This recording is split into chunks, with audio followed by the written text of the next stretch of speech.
Hey witches, Tiffany here on Bewitching.Bemused. Today I want to help you put together a mindful morning routine for yourself. Whether you wake up with the sunrise or you work the night shift so you sleep in until 3 p.m., the way that you start your day can impact how the rest of your day is going to go. So of course, why wouldn't we want to start our day with our minds clear and present, our bodies awake and grounded, our souls, spirits connected, everything in balance, and a general or a very specific idea of what we want to get out of our day? I like to organize my morning routine by touching on 4 different aspects: mind, body, spirit, and intentions. I will be going over how sort of waking up and doing an exercise for each one can impact your day, but also how it affects your mindfulness practices. Now, if you want a little bit more information about why mindfulness is important, you can check out my video linked down below that is about, I also have an article for the same thing. It covers mostly meditation, but it does talk about the importance of getting mindfulness out of meditation. But in regards to mind, body, spirit, and intention, I do recommend that you do at least one exercise for each thing, each aspect. However, some of them kind of work for more than one category, so you might be able to kind of mix and match them a little bit. And also, while I recommend that you start with mind, the order in which you go in is entirely up to you. And I'm going to give you different options of exercises and practices for each one. That way you can make it fit your lifestyle, what works for you, and how much time you actually have for this. So whether you've got a full 2 hours or you've only got 10 minutes for this sort of routine, or it even varies day to day, you can put something together that's going to work and benefit you. If after watching this video, you would like to easily reference back into a typewritten list of these exercises, you can check out the article format on my blog of this video. It's linked down below in the description box. Let's begin with mind. Now, it probably goes without saying that the mind comes into play in regards to mindfulness. But the fastest way to sabotage a promising new day is to start it off with a sleepy and scattered mind and emotions. Mindfulness is all about being present in the here and the now to help you handle stress better, to help you avoid anxiety and nervousness and depression, invasive thoughts. And prepping the mind and your emotions as part of your morning routine can set your day off right with a positive mindset, without any emotional clutter, and just having a general uplifting attitude. The first one here is an obvious one. It is meditation. Now, real fast, even if you don't prefer to meditate in the morning, I do recommend that every single person have a daily meditation practice. Even if it's just 5 minutes a day, even if it's just 2 minutes a day, start doing it daily. Now, if you do it first thing in the morning or, as part of your morning routine, this is the best way to calm your mind instead of your thoughts immediately starting to race around going, okay, I need to do this today. I need to do that today. Oh no, I forgot that that's happening later and that's due tonight, and etc. It helps start your day very peacefully and calms the mind and helps you find the present moment. Once again, if you want more information about how to start meditating, as well as the benefits of having a daily meditative practice, that is that same meditation mindfulness video that I mentioned earlier, linked down below, as well as the article. And also, if you have ADHD, ADD, or other focus issues, I do have an article specifically to address that topic, as well as another video, and I'll link those as well. The next one is journaling. Now, writing in a journal can help you sort through and process your emotions and the events of the previous day, which again, it kind of starts you off with a clean slate for the day, kind of helps you work through those emotions and those feelings. That way they're not lingering, they're not hanging on to you. They might still be a little bit, it's hard to completely 100% avoid, but for the most part, you've began the process of just getting them out onto paper, venting them out, and examining them. So not only can it get you in the right mindset for the day, but it can also help you get organized for the day ahead.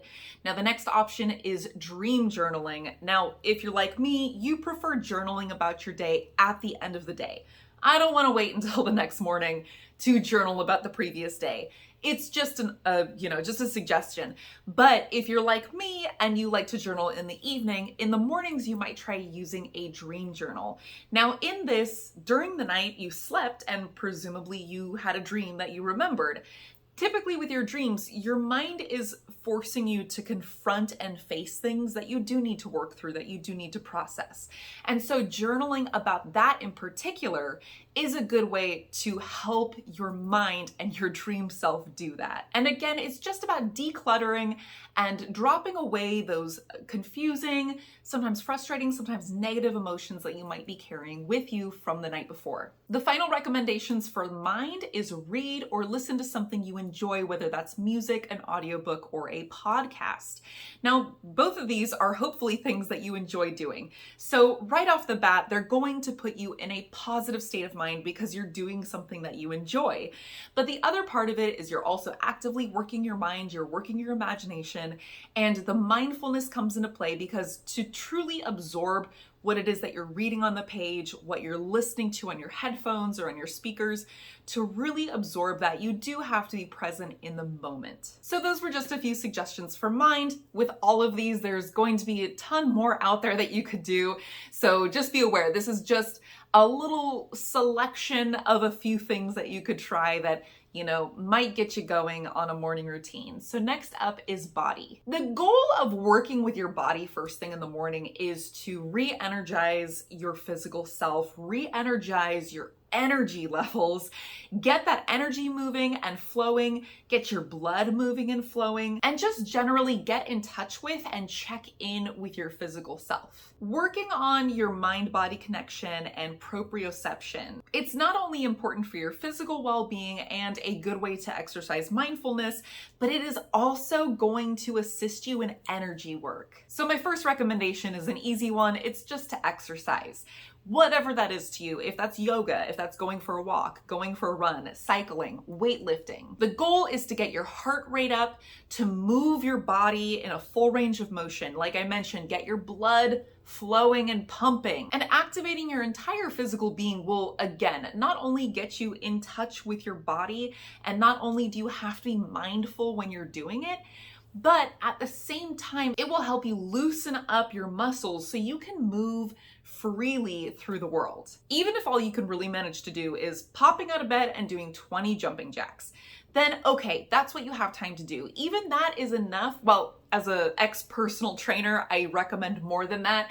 But for the sake of this morning routine, even just that is enough to kind of get you in touch with your body, get your body warmed up, heart pumping, blood flowing, energy flowing, and just to achieve the goal of this particular practice. Next is stretching.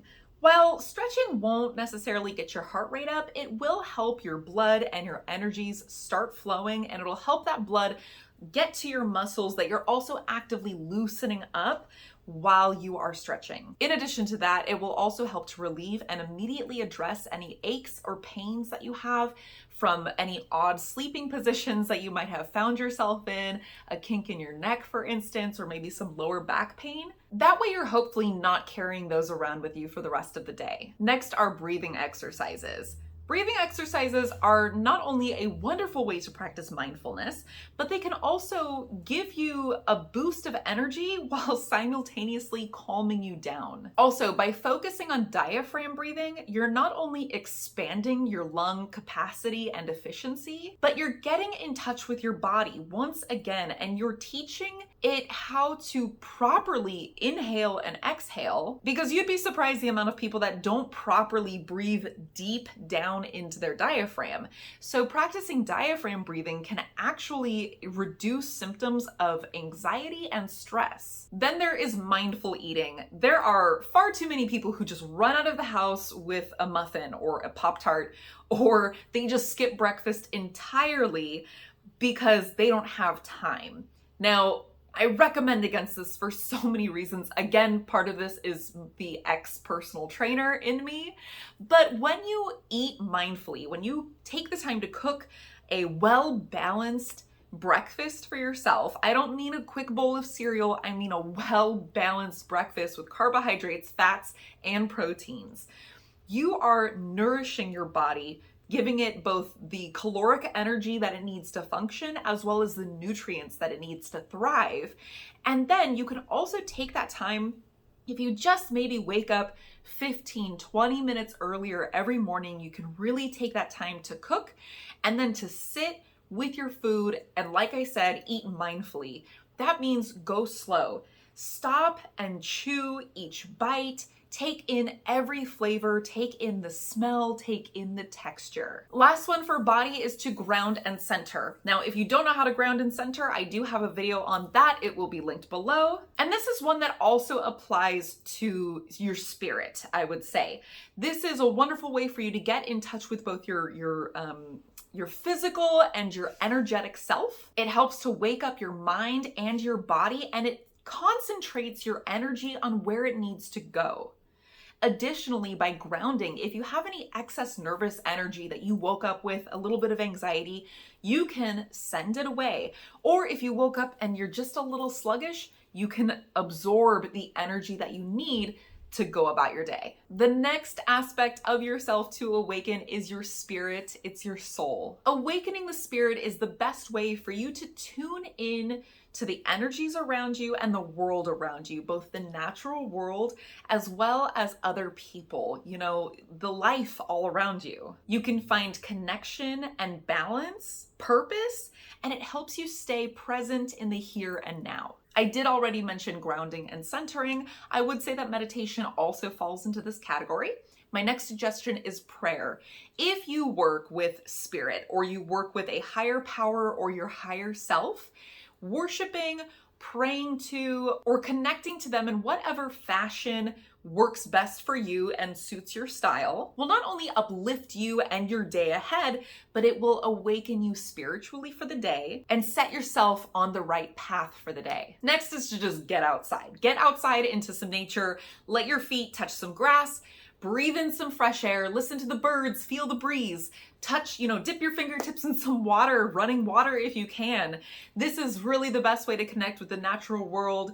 Take in those energies, cleanse yourself of the night before, cleanse yourself of sleep, and wake up. Tune yourself into the natural world and understand that you are an important and integral part of that system. You could also try meditating on or repeatedly reciting a mantra or an affirmation. It should be something personal, something positive, something that tells you that you are at balance, you are at peace, you are uplifted and connected.